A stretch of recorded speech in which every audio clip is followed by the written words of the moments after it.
heel line, and then we'll do a drill where we're going to step over. So whether I'm on my overhook or underhook side, the escape to be the same. You're going to get over that bottom arm and start the escape. So he's unraveled my hook, and but he hasn't completely cleared over my knee line. So I'm going to extend my leg here. I want to keep him in between my legs. I'm going to use this to pull, right? And I'm going to scoot my hips forward and shift my weight, my hip over to my shift my weight over to my left hip, my top hip, right? So I'm just doing like a forward shift. Okay, so I'm going to pull. And sometimes, depending on how big the guy is, you might have to do a couple, right?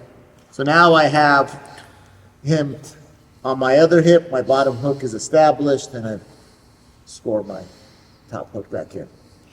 Now, he does the same thing on this side. He gets over my leg. Right? He doesn't get past my knee line, so I extend my foot. I'm going to pull, do a forward hip escape. Bring it back to the other side. Now you engage back up. Over that way. Extend. Regain my hook. Starts escaping. Extend. And regain.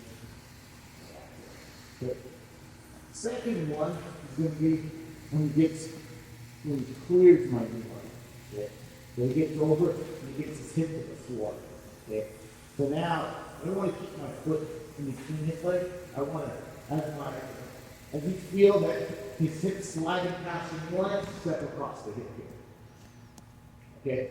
We're going to find that the elbow, the overhook side, is the easiest side to come up on. Okay. Because you can push away that one your elbow. If you want to keep yourself nice and tight on keeping that pressure on his back. I'm going to build up to my elbow and slide it all the way up. Now I'm in that quarter turn mount position again. Now you slide right through and take the back. He goes to the other side. This will be the tougher side between the two. I want to step over.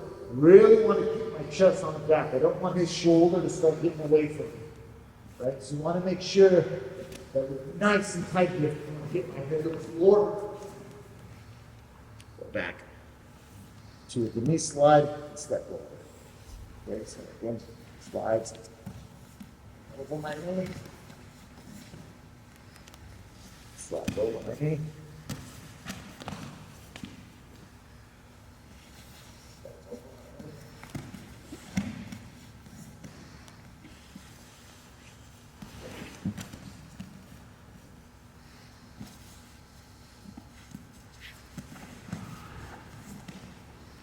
I slide high with my knee. It makes it easier for me. Scroll my hook back in. Okay, so retention drill 1 is he doesn't get over the knee. I extend my foot. I create a forward strip, and I get him back to the other hip. I'll have that bottom hook established and hook in. Go back and forth, play with that, and then when he clears the knee line, you're going to step over and cross the mount.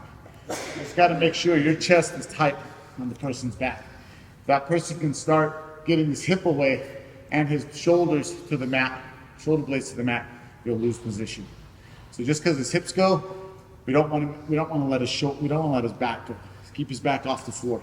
Right? Stay glued to his back, and then